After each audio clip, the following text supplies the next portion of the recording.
Tím je Shay Ben-Tolila, což je člověk na pozici Customer Success Manager v firmě AppsFlyer, která se zabývá gamingem a analýzou tohoto prostředí. On se k nám bude připojovat z Izraele, tedy online. Tak asi teď dáme kratičkou pauzu, kdy vás poprosím, jenom abyste si třeba doplnili tekutiny.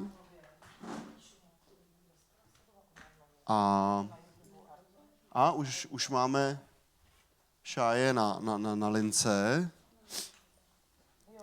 Hello, Shay.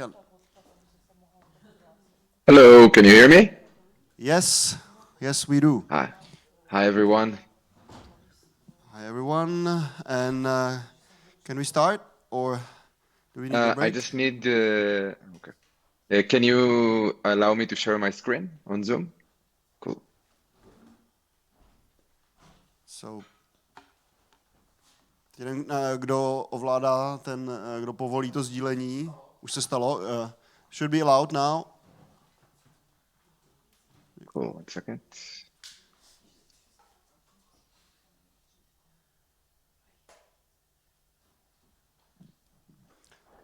All right.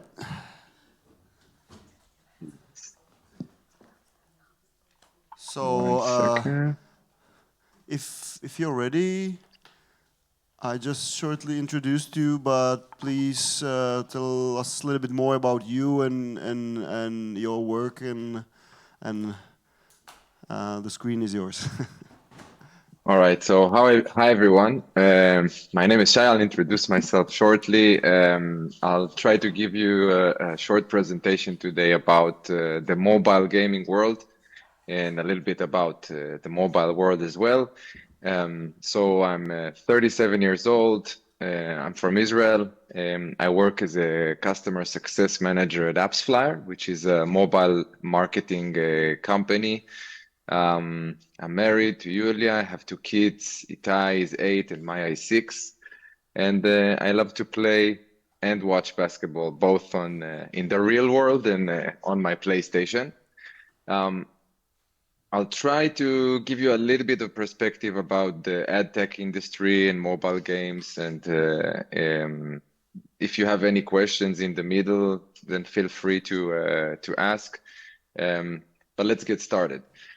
So the first thing I'd like to tell you about is the ad tech industry. And this is only a tiny snapshot of what this industry looks like. It's got over 12,000 ad networks, MMPs, which is mobile measurement partners, which is like the company I work for, AppsFlyer, analytics companies, remarket companies. There's a lot of innovation that's going on with cloud storage, data processing, performance marketing. So it's actually a $336 billion industry and ecosystem. If it was a country, it was the 44th largest country in the world, which is pretty crazy to think about. So we have players in the market that are measurement players. We have analytics and sales players, marketing, feedback, community management, online video players, web analytics. The list goes on and on and on. And this ecosystem is huge. And the purpose of this ecosystem eventually is to get revenue from the users, from the players, from the app users. In AppsFlyer, I work as my title is Customer Success Manager. What it actually means is that I work with AppsFlyer clients. AppsFlyer clients could be gaming companies like you see here on the screen, Playtika and Crazy Labs, some of the biggest companies in the world for mobile games. So I work with them on building and executing their marketing strategy. Some of these companies have a marketing budget of almost $500 million every year. I offer them technical support and work a lot about how they optimize their online campaigns. So, and I'll talk a little bit about how that is happening. But basically, when a company has a game and they want to get more users, they will pay for users to install the app or the game, and they will pay companies like Google or Facebook to show an ad to the user, and then click on the ad and install it. AppsFlyer will measure this connection between the ad networks and the actual install of the game on the device.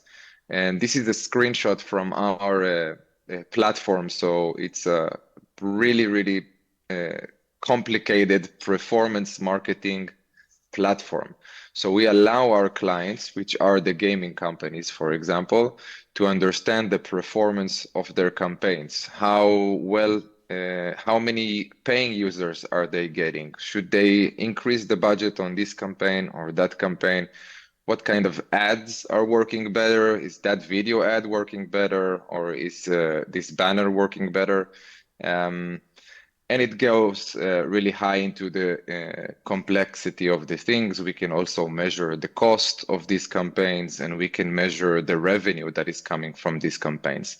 So everything is connected into AppsFlyer, and we help these companies to basically optimize their campaigns and make more dollar for each dollar that they spend. So that's a little bit about what I do. And maybe if you don't know what this is all about, then we can talk a little bit about the numbers. And these numbers are taken from data.ai, which is an analytics company. And once a year, they will release some kind of report about the industry, especially what we're looking today is about mobile and mobile gaming in 2022. So it's crazy numbers. So we had 90 billion new game downloads in 2022. It means that mobile games were downloaded 90 billion times to devices. That's about 10 times more than we have people on Earth. So that's pretty crazy.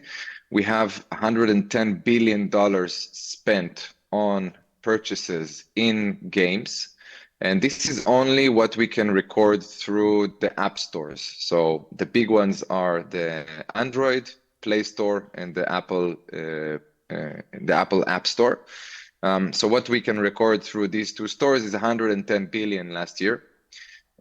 We have an average device, daily device time spent per user is 5 hours. Not just on gaming, but also on productivity apps, social networks, communication. So if you're using WhatsApp or Messenger, but the average today is 5 hours, which is an insane amount of time that we spend on our phones. It's about a third of the daily waking hours of an average person. Total in 2022, there was 4.1 trillion hours spent on mobile.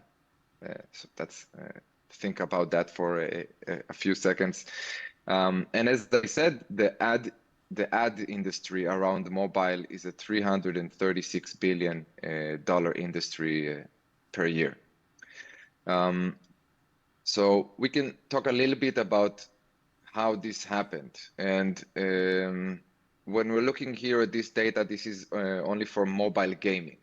So mobile gaming increased remarkably over the last 4 or 5 years. It's become a significant segment of the entire gaming industry, which includes PC and console and other gaming platforms like Nintendo Switch and all the portable ones. We can see the huge increase in amount of downloads during the COVID. So when people were stuck in home and they couldn't go outside, globally, they turned into their phone and they started to download. And the increase from COVID in around this time is pretty crazy. It's almost 200 million average of 200 million downloads per week more than it was before COVID. We can see it fluctuate a little bit since the COVID started, but it's always on the increase and on the rise. We can see a little bit of a drop this year around this area, but that's probably due to the economic crisis that started. So we can see that in 2022 we had, this is a list of the top ranking games in the market. So we can see by downloads and by consumer spend and by monthly active users. Monthly active users is calculated by the amount of people who opened the app at least once a month. And if you're looking at this and you don't recognize anything, that's amazing. But I'm pretty sure you probably know the big names like Roblox and Candy Crush and Pokemon Go and Coin Masters. These are apps that are really old apps. So they're not, they're 5 years, 10 years, some of them. Roblox is a little bit newer, but Subway Surfers is an old app. And it just shows that people keep playing these games for years. It's not just something that's going to start and end at a certain point. This is something that's progressing, and a lot of people around the world are playing mobile games. The average weekly consumer spend has increased since 2019. So this is just a graph showing the increase. We can see that in 2019 it was 85 billion, and then we had an increase of 15 billion 2019, 2020, and then 15 billion more in 2021. We can see a decrease this year. So not this year, between 21 to 2022, we can see a decrease in the growth, and that's due to the economic crisis that hit the world. But still, it's not going anywhere. It's just coming down to come back up. Ad spend is a metric that we look at pretty often when we're talking about strategy for companies that are trying to understand how much should they spend and where. So we can see that from a global perspective, ad spend has doubled since 2018. And when I say ad spend, I mean this is money that's being spent only on buying ads. So only on buying ads on Facebook, on Google, or on Twitter, or anywhere that ads are available, YouTube. So like I said, we have about 12,000 ad networks today that are connected into the ecosystem. And the amount is doubled into this enormous number. This does not include all other spending by companies on analytics and data companies that help them, infrastructure, etc. So it's literally only what we spend on ads every year. Another interesting fact is that we can see the correlation between the disposable income that the household has and the ratio between that into the consumer spending money on games. So if it was correlated in 2017 and 18 and the ratio was not very high, today we can see that the games spend, the ratio between the game spent and the disposable income is higher, meaning that this is something that people feel that they need to have as a service. So it's not just indulging yourself in game or trying to have fun. It's actually something that you feel that you need to do, and is very common today. All of this is happening not just because we're spending more, but also because we are advancing our technology. So if the mobile gaming landscape started with this Nokia, with the tiny snake game that we used to play, and when we had it, when I was in school, then today it looks something like that. So we have very powerful mobile devices. They have PC level GPUs. So some of these devices are stronger than my MacBook. They have amazing resolution, 4K resolution, 120 megapixel cameras. 5G connectivity around the world has made it possible to download bigger games fast. It reduces the latency in games. Latency is something that's really important for gamers. So if you're playing something and you want the game to react very fast to what you're doing, and you want to see other people's reaction as well. So latency is almost non-existent today with 5G connectivity. There's a smoother online experience for multiplayer games, so you can join these games with many other players around the world, and nothing is stuck. It's all moving very fast and smooth. Cloud gaming is something also that has improved the gaming experience on the mobile, as you don't need to download a very big 5-6 gigabyte game into your mobile device. You can download a very small amount of that game, and the rest of it will be streamed into your device from the cloud, which is saving you a lot of space on your phone, and it's removing the processing of the game from the phone to the cloud. And also VR and AR, so virtual reality and augmented reality is something that is gaining more and more players and gamers around the world. It's very immersive. This is a picture that was posted by Mark Zuckerberg yesterday, actually, on his Facebook page. This is the Oculus 3. It's a VR headset that can track all the motions of your body, including your hands and your feet, and even your eyes. Where are they looking at? If you're blinking, if you're not blinking.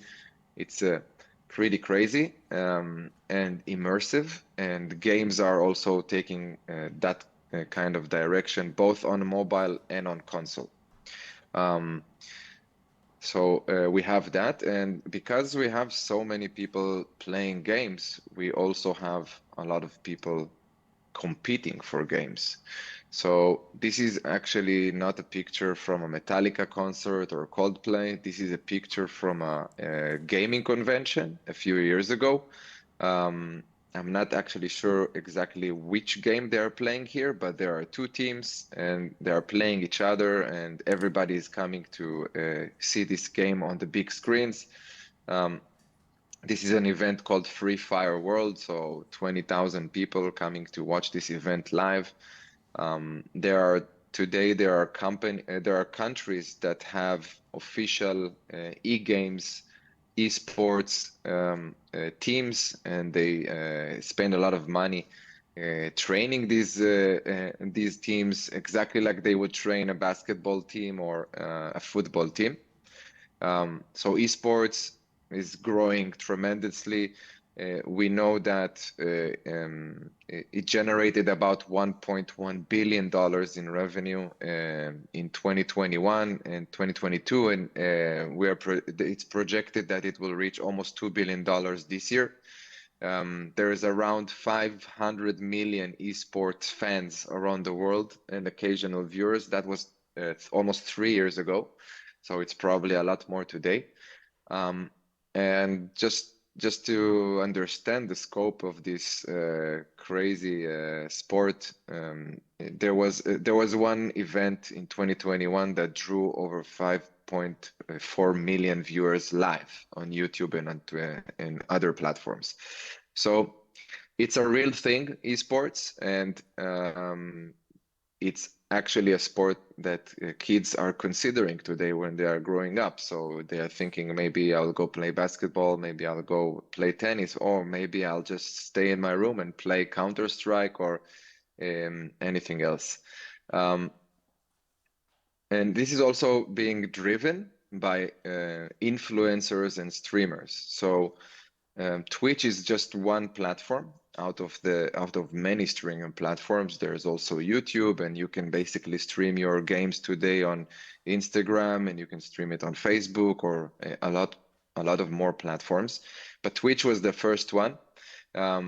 Today there's over 140 million monthly active users on Twitch. So it's 140 million people every day watching other people play games online. It could be mobile, or it could be PC, or it could be console games. But this is basically their TV today. They don't watch the TV, they watch Twitch. It generates over 1 billion hours of watch every month. And it also has become a job. So you can work as a streamer on Twitch. And Twitch has paid out over 500 million to streamers in revenue last year. 28% of the gamers, people who consider themselves gamers today, they will play on multiple platforms. So they will play on mobile, PC, and console. So it's basically taking up all their time. And about 62% of the gamers will play only on mobile. So we can see that a lot of people are transferring from console and PC to the mobile gaming. It's cheaper, it's affordable you can switch it a lot, and it's in your pocket, and you can play it everywhere. You don't have to stay in your house and sit in front of the computer. Almost the last slide, I wanted to show that gaming and mobile is not just for kids. So we see different age groups, and also working with gaming companies. I know that I know which users they are targeting, and it's not the kids usually. You're actually not allowed to show ads and to track users that are under 18 to a certain point. And if you're under 13, they're not allowed to track anything. So in AppsFlyer as a company, we help these companies to restrict what they track from the users. If they're young and if they're kids, they're not allowed to track anything. And so that's why this statistic only looks from 18 and up. But what's interesting is that you can see that the 25 to 34 and the 35 to 44 age group have some weird apps here. So you can see Toca Life, Kids Creative World. Seems a little bit odd that that's the most popular game for that age group. So it's actually people that give their phones and mobile devices to their kids to play. So this is what you're looking at, sorry, is the top games by monthly active users that are most likely to be played by this specific age group. So we can see that for 18 to 24, it's really like a lot of immersive stuff like Among Us, which is it's a party. You can play with other people. It's really interactive, and you can chat.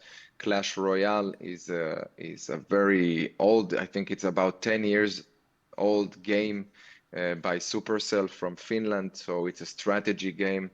Subway Surfers has been in the top for years as well. Pokemon Go that started in 2017, and Roblox that is really famous these days for just giving kids the creativity to build worlds and share these worlds and play in these worlds together with other people around the world. So it's really interesting to see that the older age groups are more looking at the match games, the word, the puzzles, some coloring, and some social casino games like Solitaire and other games like that. There are games being made for each age group, for each segment of the population. There is about 319 subcategories of apps and gaming apps in AppsFlyer. So we monitor all these categories, and we work with the companies on optimizing per each category. Yeah, and I wanted to finish the last slide before we go into questions. A little bit from a small quote from Dr. or actually Professor Andrew Huberman, which is a scientist from the United States that studies the brain. And there is a really big article. There is a lot of articles that he's quoting and researching. And one of his quotes is, "The phone has allowed us to tap into this space, time, and closeness map, which defines all our attachments on a very regular basis. So you can understand why it's so valuable to people you know." And it really relates to the one of the first slides that I've shown you, which is 5 hours of device daily time spent per user, which is, I think, a really insane number. And I try to avoid it. I have a time management app on my phone, so I limit myself to a certain amount of minutes every day. But it is on a certain level unavoidable. Yeah, thank you. I would love to have some questions from you if you have about anything that you've seen here. Okay, thank you, Shai. So the questions, I would ask, I would start with my question. What do you think about the VR, the virtual reality? Is it the platform or how should I call it? That's going to be like dominating the gaming business in the future? Because I already thought that a few years ago it was growing, but still until now it's not from my point of view. It's not the main platform or the main feature. Yeah, so I would say pretty much the same. I've been looking at this kind of advancement in the VR field for many years, and it had several companies trying to get to the right product. So Oculus and Facebook bought them, and they started to invest billions into developing this. PlayStation has a really good VR add-on to their PlayStation. But it seems like it's not very popular because it's not mobile. So you can only do it when you're home, connected to a PC or a big screen and a device. I think it will change once people have some more social opportunities to be in the VR. And not just from the gaming perspective. And I think that's where Facebook is taking it. They're taking it into the world of let's meet in the metaverse and talk there. For me personally, I tried it a few times and I don't really like it, but I think I'm maybe getting to the point where I will be considered old-fashioned. I am already considered old-fashioned by my kids. Um, but I mean, I've walked around, for example, I used to live in Copenhagen, in Denmark, and I walked around some of the neighborhoods there, and they have really big windows. And I remember seeing already people stuck in their VR in their windows, looking at the wrong side of the room, not at the TV. So I hope it will stay only as a gaming thing that you do it at home. I don't see it going into the mobile world too much or too quickly. And yeah, I agree. And okay, Bara has a question. So, or Stepan. Okay, if I can, sorry. Thank you, Shai. And I will, sorry, I don't know nearly nothing about this game word, so sorry for the maybe stupid question, but it's, could you say, like in some number of percentage, how many games are playing these people, or if we can split this games amount of games to the games who which the people plays alone, and the place where what they play with another people together. If there's some, if you can say that, for example, 20% are these and the rest are the second one. Yeah, so I mean, I don't have that information, but we can definitely find out. So based on the category of the app, you can actually, you know, if this is a multiplayer game or not. It's probably hard to really get the real data because, for example, there is my son sometimes he plays a game that is called Brawl Stars on my phone. And he can play it by himself, but he can also connect and play it with other people on the phone, just random people around the world. But I would say that definitely we see that these categories are very stable and growing over the years. So these multiplayer games like Among Us and Brawl Stars and all these kind of multiplayer idea that you are the community idea is really big in the gaming world. It's really big, for example, in the PC world, where you can actually today work as a community manager or a modder. So a modder is, for example, someone who takes the game and makes a new world in the game, or makes a new outfit for the character of the game, and you can actually sell it. There is a marketplace. So there is a really big company called Overwolf that is actually a platform for communities and modders for games. So if you want to build a new world for Fortnite, you can build it and you can sell it on the platform, and you can get your friends to come and play. So I would say that also these gaming companies, they understand that in order for them to grow organically, they need a community around it. So not just people playing the game together, but also people creating content for the game together, and watching the game being played online. Because I mean, it's something that we don't even consider of doing, or I don't even consider doing, sitting in front of YouTube and watching somebody else play a game on his PC. But it's actually, you know, why not? Because I used to do it watching football with my dad. So why shouldn't I watch somebody else play a game with my son? So it's kind of a mindset thing, I think. But to answer your question, we can get this data and from data AI, for example, and do a really thorough analysis. Okay, thank you. Hello, Shay. Hi again. Hi.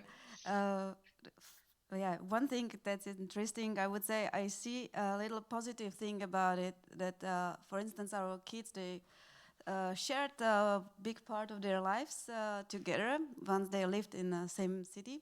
Now I think they only can play Roblox or Brawl Stars together, but it's still a positive connection, I think. Why I actually asked Shay to give us a presentation, or where did I get the idea from, was that where are theater goers? Like where is our audience? Because I thought, okay, there is less and less people, young people, coming in and watch offline performance. They must be online. And when Shay showed me the figures yesterday, I was like, definitely online. My question is, do you see there is any direction in a way that culture or cultural experience, art, is implemented in the gaming world? Is there some games that actually resource art, or doesn't have to be theater, but in general art, and somehow embody it in the games? Yeah, so I think it's a hard question to answer, because when I work, for example, with studios like Playtika, there are real artists there creating characters, creating worlds, you know, and when you go and you visit a company like Ubisoft, the French company, they are creating immersive, huge worlds, and the people that work there, they consider themselves artists as well, and I think they are. I think the first step is to recognize that the generation that's coming now, it doesn't know what was here before the phones. So our kids don't know that you couldn't just call somebody. You had to walk to his house and knock on his door. And creating a more so when we're talking about arts like going to the theater to watch something. I think there has to be some kind of collaboration with technology on some level. So we have to maybe not just create the show, but also create online content that is going to be relatable for younger crowds, and use these kind of marketing techniques that the gaming companies are using. So influencers today, they are kind of young, and they advertise all the things that nobody needs, and they're advertising games, but perhaps going to influencers, and creating some kind of really artistic and viral campaign for the theater could be something to incorporate, to try and get people in. Because I think once you get into the theater and you watch a show, you are immersed and you are impressed. I think the problem is to get people to the show. When you are in the show, I think it's always going to be amazing for you to watch somebody else perform live. So it's not that the quality of the art is reducing, it's the marketing and the mindset, I think, in my opinion, that needs to change to bring the people to the theater. Yeah, I'm just thinking of about the experience if you watch the football game on the TV or if you go live on the stadium, and it's definitely a different experience, a different emotion you feel, and it's not so far away from the experience in the theater. You can still watch the movie on a phone or on a computer. And it's different if you go to the cinema. But I don't have a question. This was just a short. Maybe and many people goes to watch sports live, still, because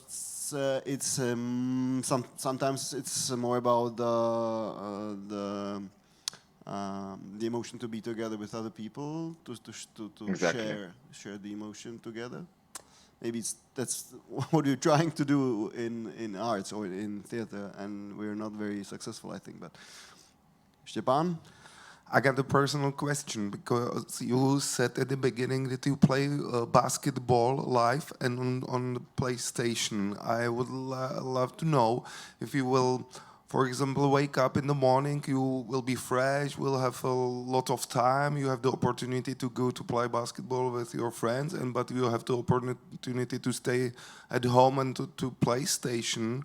What you will choose, how you will think, what you will be hesitating about when you will be choosing.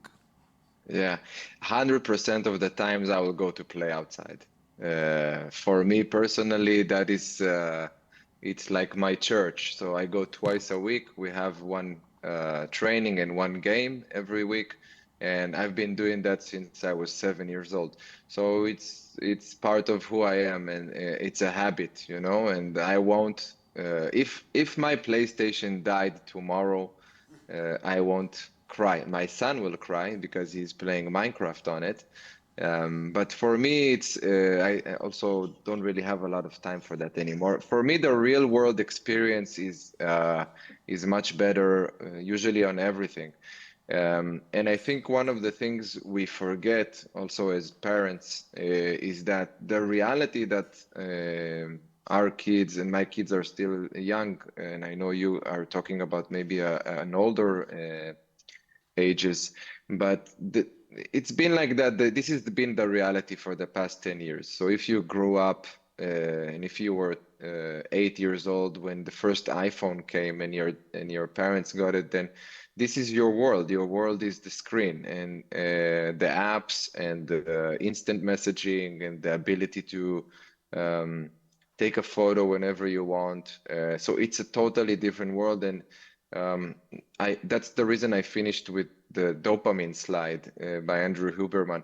I think people that are growing up today, young adults, They are addicted to the phones. There is a dopamine feedback loop. And when you grow up like that for many, many years, your mind is changing around that.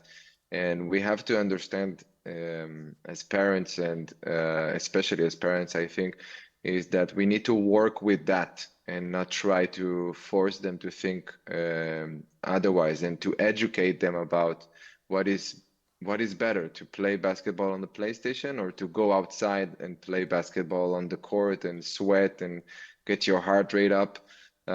So it's a really hard job because the phones are so addictive and the gaming are so the games are so immersive and so beautiful. And even for me, when Assassin's Creed, which is a title of games, it's an open world game. When they launch a new game, which happens once every 2 or 3 years, I will immediately go buy it and play it for 120, 140 hours. Once I finish it, I don't touch it anymore. But I love it so much. The game is so immersive and so beautiful that I'll keep doing it until they stop releasing these games. Another question, or what really surprised me was the ranking of the most successful games in the different age groups, and the fact that on the first position was the Subway Surfers, the game which is quite old, and surprised me that for the group 18 to 24 or whatever was it. Why do you think is that? It's just a really successful game, and I know the company that makes it, and they used to be our clients. I think have you ever played it before? Yes. Yeah. So it's a runner game, right?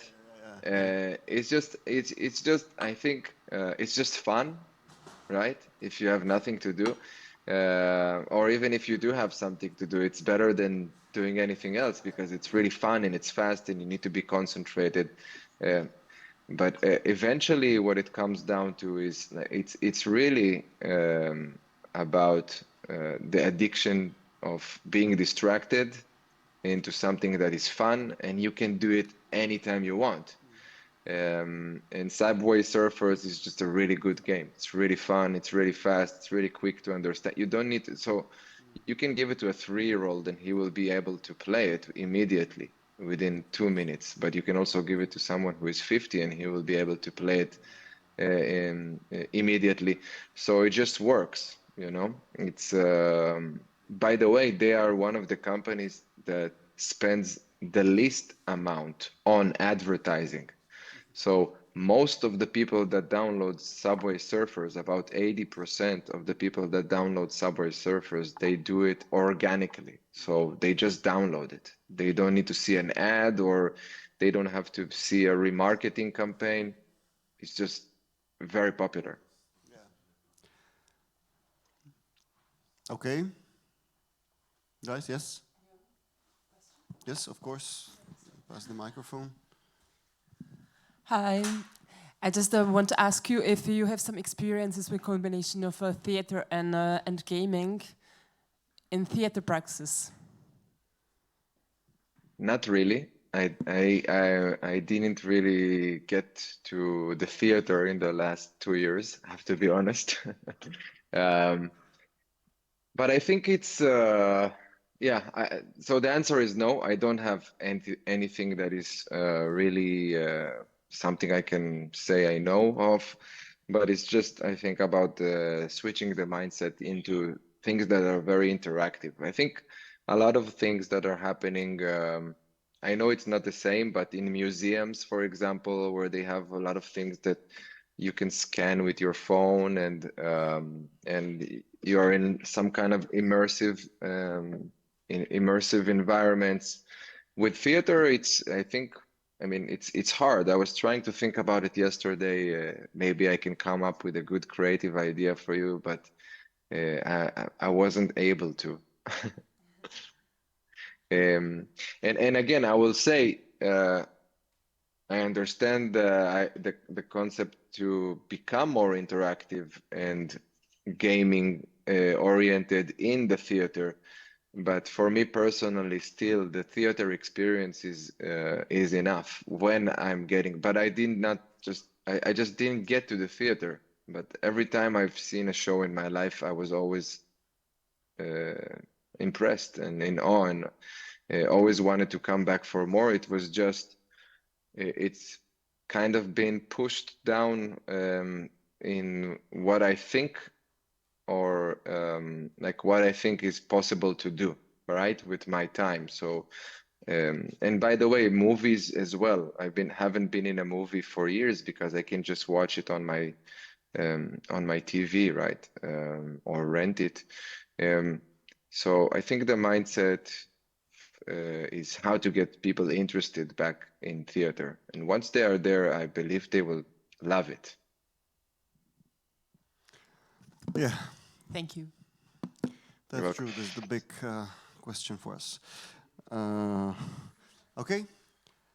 I think we don't have any more questions either online or here in Archa. So thank you very much, Shai. Thank you for your Thank you presentation. very much. And maybe see you next time in person, physically. Yes. Okay. Okay. See you. Ciao. Bye bye. Bye.